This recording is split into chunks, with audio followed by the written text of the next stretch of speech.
और अभी बोलेंगे मोर।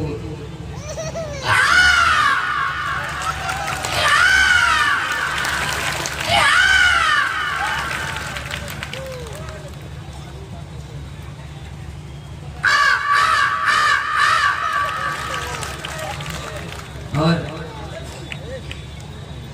बकरी की बोलेंगे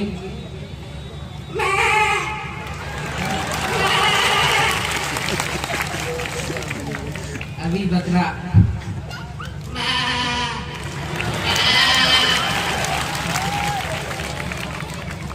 कुत्ते कुत्ते जब आपस में लड़ते हैं तो कैसे आपस में लड़ते हैं?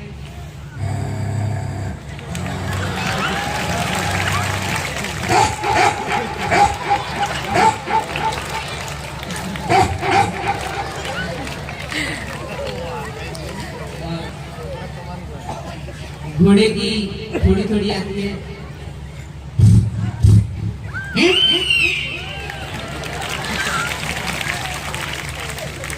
और ज्यादा कुछ ना कहते हुए यहीं पर अपनी गाड़ी को विराम देते हैं। बोलिए वृंदावन बिहारी लाल की, व्यासी महाराज।